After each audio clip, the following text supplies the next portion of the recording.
Divorce. হ্যাঁ, divorce কথাটা শুনলেই যেন কিরকম একটা খারাপ লাগে। সত্যি কথা। যেখানে ৭ জনম একসঙ্গে থাকার কথা সেখানে আবার ডিভোর্স। সত্যি। ২০২৫ এর ১ম সেলিব্রিটি ডিভোর্স হতে চলেছে ভাই চেহেল আর দানেশ্বরী বর্মা। অনেকদিন থেকে আমরা শুনতেছি কমবেশি যে চেহেল ভাই আর দানেশ্বরী বর্মার ভাই বনতেছে না। তো আমরা যারা জানি না যে দানেশ্বরী বর্মা কি করে, সেই ড্যান্সার একজন ইউটিউবার। সে একজন ড্যান্সার প্লাস ইউটিউবার। ঠিক আছে?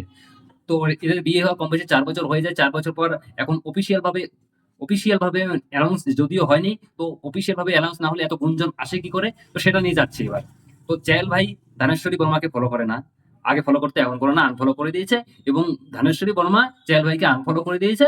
এবং তার সাথে যতগুলো ছবি ছিল, বিয়ের ছবি যা কিছু মানে একসঙ্গে ওঠা ছবি সবগুলো ডিলিট করে দিয়েছে ধানেশ্বরী বর্মা এবং চেহেলও। তো এইখান থেকে শুরু হয়েছে ফ্যানদের মধ্যে, তাহলে কি এদের মধ্যে অফিসিয়ালি ডিভোর্স হয়ে গেল? তাহলে ভাই এখনো অফিসিয়ালি ঘোষণা হয়নি। হয়তো অল্প কয়েকদিনের মধ্যে হয়ে যাবে। তার কারণ আমরা কম বেশি জানি যে দানেশ্বরী বর্মা চেহেল ভাই থাকা সত্ত্বেও কিন্তু দানেশ্বরী বর্মা অনেক জনের সঙ্গে, কখনো কারো সঙ্গে ইসে করে ছবি ওঠে, তো কখনো রিলস সুপারের সঙ্গে রিল বানায়। ঠিক আছে? তো এই নিয়েই তো এখন বলা যাচ্ছে না। আমার মনে হয় এখন মানুষ বলতেছে যে তাহলে কি ধানেশ্বরী বর্মা চেহেলকে বিয়ে করেছে শুধুমাত্র পপুলার হওয়ার জন্য?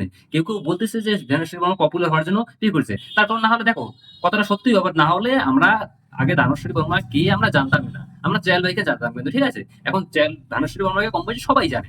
তো সে অ্যাকচুয়ালি একটা পপুলারিটি কামিয়ে নিয়েছে তার চেহেল ভাইয়ের কাছ থেকে। এখন ভাই ডিভোর্স হতে চলেছে এদের মধ্যে। তার কারণ এটা অফিসিয়াল ভাবে হয়তো ঘোষণা হয়নি, ২-১ দিনের মধ্যে হয়ে যাবে। তো ভাই কিছুদিন আগে আমরা দেখলাম যে হার্দিক পান্ডিয়া নাতাশার ডিভোর্স। এখন দেখতেছি ভাই ২০২৫ সালে ১ম ডিভোর্স চেহেল ভাইয়ের আর ধানেশ্বরী বর্মার। তো এই ডিভোর্সকে নিয়ে তোমাদের কি মনে হয়? যে অবশ্যই কমেন্ট করে মন্তব্য জানাবেন।